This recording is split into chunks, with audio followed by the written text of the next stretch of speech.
everyone! Good morning, everybody! Welcome to Jody's Kitchen. And then today, tuturuan ko kayo paano gawin ang basoy o lauoy na tinunuang gulay o ano sa Tagalog? Ginataang gulay. So yan, pangalawang gata, konting tubig, sibuyas, luyoy, at saka tanglad. Habang siya naman ang nagluluto ng escabeche. Paborito ng mga kaveche. Chares. Ng ulo ng tilapia. Nice. Hintayin natin kumuloy. Ayan, kumuloy na. So, come in batches. Ang pagluluto ng gulay na ito ay naaayon sa tigas at lambot ng gulay. So, unahin natin yung matitigas. Like kalabasay o squash.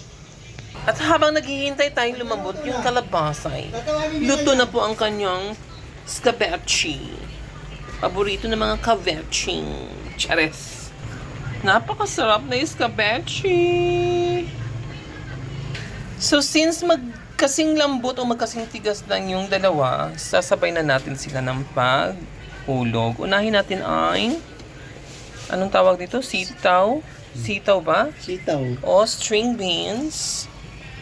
At ang paborito ng mga tivoli, ladyfinger o okra. Chere. Gets niyo ba? Yan. And takpain. Next is talbos ng kalabasay o squash shoots. Chares. Kasabay niya ang alogbatay o Malabar spinach. Ewan ko kung sino si Malabar. Basta spinach, kind of spinach pa rin siya. Konting asin na pampalasay o salt.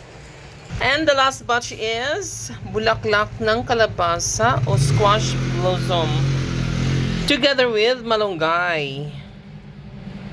Last but not the least, ang star of them all is gatay, kakang gatay, o coconut milk. And that's it. Luto na po ang ating ginataang gulay.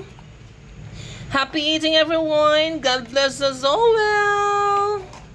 Bye! Mga unsa mga vayuich, ayan. Tinunuang otay.